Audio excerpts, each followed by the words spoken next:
Antonio, thanks so much for your time. Great to have you joining us there at our Sandton studios.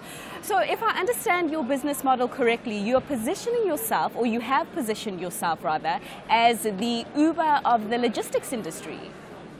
You can say that, Vicky, yes. We are on-demand delivery platform, and we deliver packages and parcels through our consumer and business solution. We also have an enterprise solution for larger e-commerce companies that allow you to deliver larger volumes of deliveries through our integrated warehouse and delivery dispatch system. So you could say Uber, because it's linked to a crowdsourced driver network. So those drivers are crowdsourced. We don't own a fleet. They sign up to us very much like Uber drivers.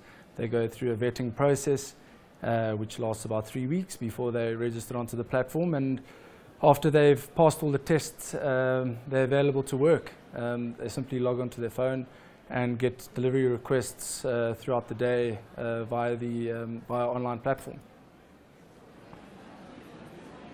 And Antonio, your business has achieved phenomenal growth in the past 3 years. As I understand, it's around 2,000%. I mean, what is the measure of growth there that we're looking at?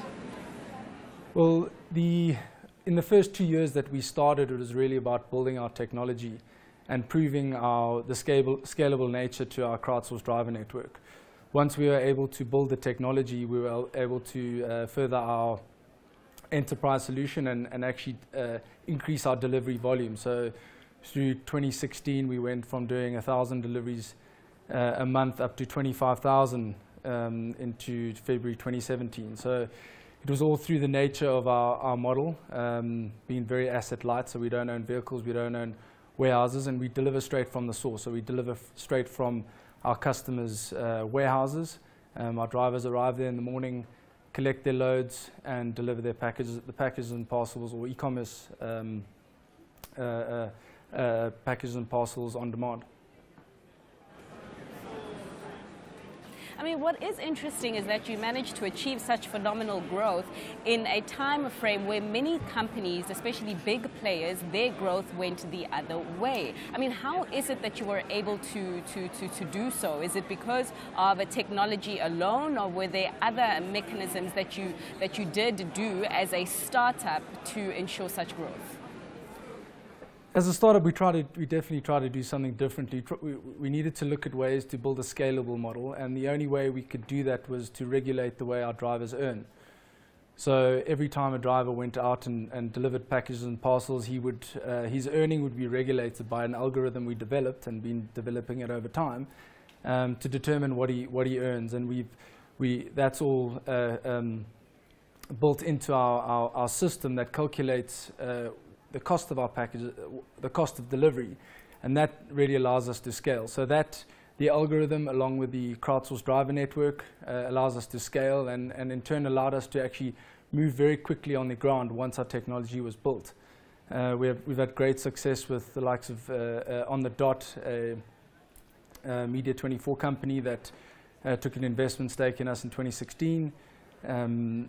Through them, we've been able to really gear our deliveries and onboard other clients from there. Pick and Pay, pharmacies, UCook are one of our recent clients that we're experiencing tremendous success with, and the growth for the future is looking very, very bright for us.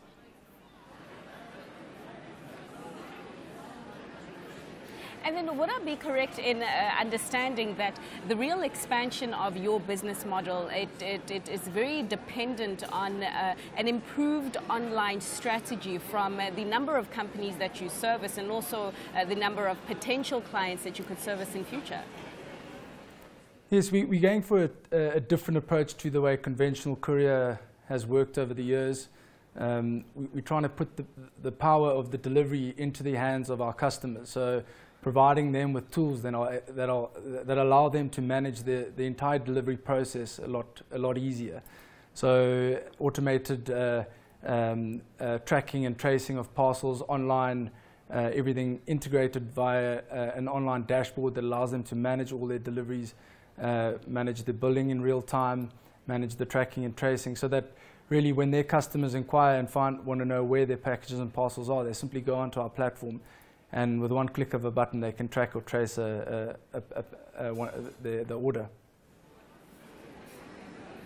And what about safety? Is this an issue for you, particularly in the transport sector where we have a number of drivers sometimes suffering quite violent attacks? It was a big consideration in the beginning. A lot of people said it'll never work, you're going to have constant challenges, but we invested a lot of time and money into building a really reliable crowdsourced driver network. We've done over 500,000 deliveries to date, and although we have had hijackings, we haven't had any incidents where drivers have gone off with parcels. So it shows a lot for the potential of the potential of South African drivers out there that are needing work, that are needing to earn money, and it's hugely satisfying for us to know that we're doing this and we're providing a means for them to earn. Going back to what you're saying about the thefts, yes, we in the beginning stage we did a lot of deliveries for Home Choice into the townships.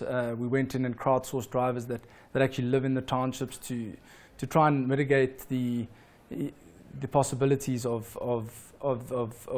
theft and hijackings.